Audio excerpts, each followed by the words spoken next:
घर में बहुत सी चीज़ें होती है जो वास्तु से जुड़ी होती है और यह हमें जितना अधिक लाभ देती है उससे कहीं ज़्यादा इसे गलत तरीके से और गलत स्थान पर रखने से हमें इससे परेशानियों से जूझना पड़ता है, हमारे लिए परेशानियों का कारण बन सकता है।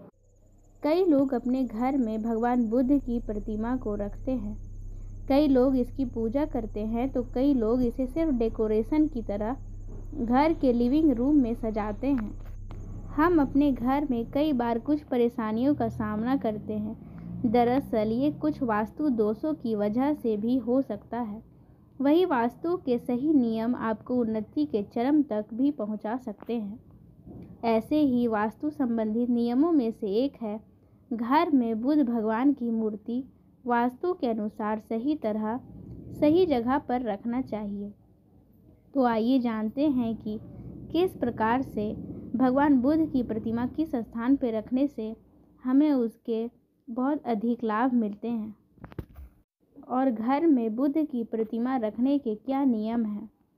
हम जब भी कहीं जाते हैं तो प्रवेश द्वार पर ही रुक जाते हैं।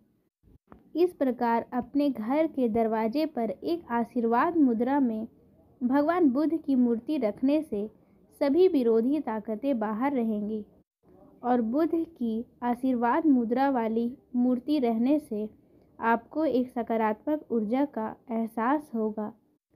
बुद्ध की रक्षा मुद्रा का अर्थ है जहां एक हाथ में आशीर्वाद देना है और दूसरा हाथ की रक्षा करना है।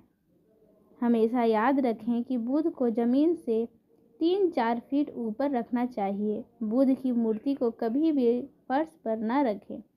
फर्श पर बुद्ध की मूर्ति रखना आपके लिए नकारात्मक ऊर्जा का कारण बनता है। वास्तु के अनुसार पश्चिम की ओर मुंह करके दाईं ओर झुके हुए बुद्ध को रखने से आपके घर में शांति और सद्भाव आ सकती है। अपनी आंतरिक मान्यताओं और मन की स्थिति का प्रतीक होने के लिए इसे एक साफ टेबल या शेल्फ पर रखें। लोग स्वतः ही निर्मल प्रतिमा को देखेंगे, सहज महसूस करेंगे और आपको एक शांतिपूर्ण माहौल मिलेगा। अपने घर या कार्यस्थल की उत्तर दिशा में बुद्ध की प्रतिमा को रखना अच्छा होता है और उसके समक्ष एक स्नेक प्लांट रखना बुद्धिजनक और धन अर्जित करने का कारक बन सकता है। जब आप बुद्ध की मूर्ति घर के पूजा कक्ष में साफ सुथरी जगह पर रखते हैं तब यह आस्था और भक्ति के बारे में परिपूर्ण है।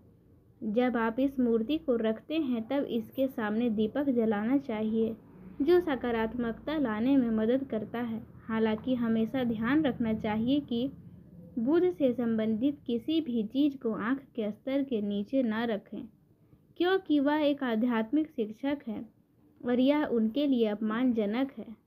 यदि आप शांतिपूर्ण तरीके से अपने बगीचे में घूमना पसंद करते हैं तो आप बुद्ध की मूर्ति को घर के गार्डन में भी दूर रख सकते हैं।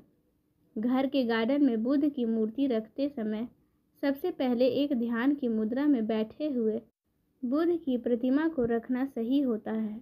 गार्डन में रखे बुद्ध के सामने आंतरिक शांति पाने के लिए आप सुगंधित धूप बत्ती भी लगा सकते हैं। इस मुद्रा में बुद्ध की मूर्ति को आप अपने घर के लिविंग रूम में भी लगा सकते हैं। अगर आप घर में बुद्ध की मूर्ति रखते हैं तो वास्तु के कुछ नियमों का पालन करें जिससे घर में खुशहाली आ सकती है। अगर आपको बुद्ध की प्रतिमा से सकारात्मक प्रभाव चाहिए तो उनको स्थापित करने के कुछ नियमों को ध्यान में रखते हुए और उन नियमों का पालन करते हुए यदि आप मूर्ति को स्थापित करते हैं तो आपको और आपके घर में सकारात्मक प्रभाव के एहसास होने लगेंगे।